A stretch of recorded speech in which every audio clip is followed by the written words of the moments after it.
कमरा शांत है, लेकिन उस शांति में सुकून नहीं है। दिन भर की थकान उनके चेहरे पर साफ दिख रही है।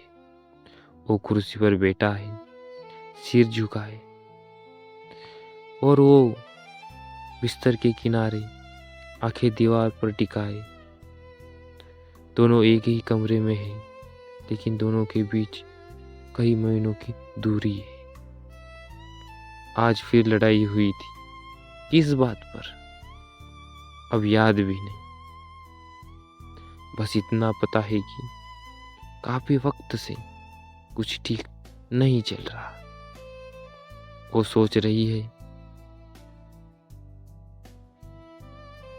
सोच रहा है मैं कितना बदल गया हूँ। पहले इतना चुप नहीं रहता था। और वो सोच रही है मैं कब से सब अंदर दबा रही हूँ, हर बार चुप रहकर खुद को ही खोती जा रही है। आज दोनों बहुत थक गए, लड़ने से नहीं, चुप रहने से। अचानक वो बोल पड़ती है, आज बात कर लेते हैं। उसकी आवाज में गुस्सा नहीं था, वो चिड़चिड़ापन नहीं था, वो थकान है, बस एक थकान। वो धीरे से सिर उठाता है, अपने साथीदार की ओर देखता है। कुछ कहता नहीं, लेकिन पहली बार भागता भी नहीं। उसे भी लगता है कि आज बात कर लेनी चाहिए, दिल का बोझ उतार देना चाहिए। जीवन की सारी कठिनाइयों का उन पे बहस आज हो जानी चाहिए। वो आगे बोलती है, आज सब कह देंगे जो मन में है, जो सालों से रुका हुआ है। कमरे में फिर सन्नाटा, लेकिन इस बार ये सन्नाटा डरावना नहीं था, ना ही डरा रहा था, ना सवाल को जन्म दे रहा था।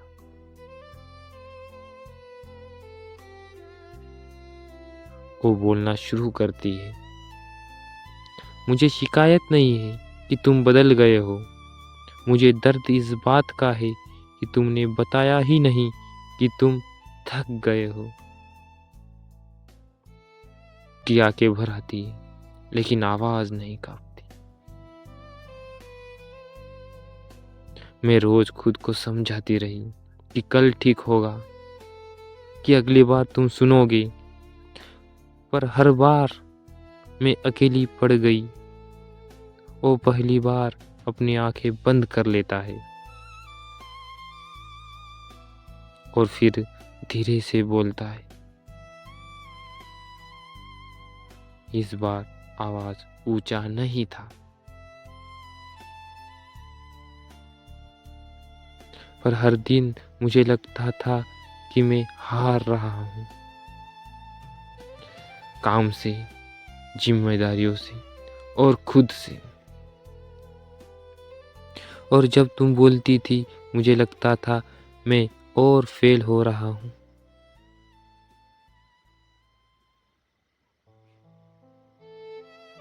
तुम्हारा कहना ही मुझे और ज्यादा फेल कर रहा था, थका रहा था, क्योंकि मैं बार बार उसी बात पर सोच रहा था।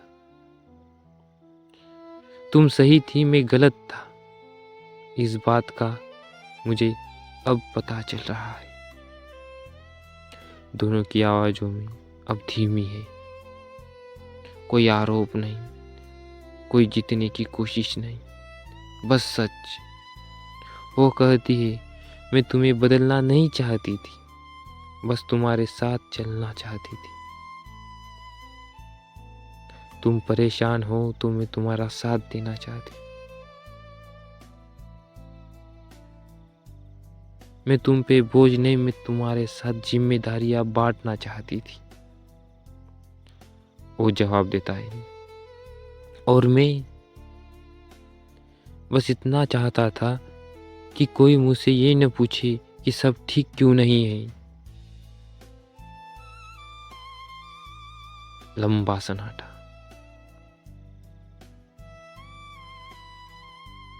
फिर वो धीरे से आगे बढ़ती है। इस बार बहस के लिए नहीं, इस बार बहस के लिए नहीं, भागने के लिए भी नहीं, बस पास बैठने के लिए। उसका साथ, उसका हौसला फिर से बढ़ाने के लिए। पर इस बार धीमी आवाज, प्यार से वो उसका हाथ पकड़ लेती है। काफी वक्त बाद। कोई वादा नहीं होता, कोई बड़ी बात नहीं, बस एक एहसास, हम अब भी यही है। वो फुसफुसा कर कहती है, शायद हम बुरे नहीं हैं, बस बहुत थक गए हैं इस रोजमर्रा की जिंदगी से। वो हल्की सी मुस्कान देती है। काफी दिनों बाद लाइट बंद हो जाती है। कमरा अंधेरे में डूब जाता है। उस अंधेरे में एक सवाल जन्म लेता है कि कौन है ये दोनों, क्या है इनकी कहानी, कहाँ से शुरू हुआ था ये सब। देखिए अगले एपिसोड में। धन्यवाद।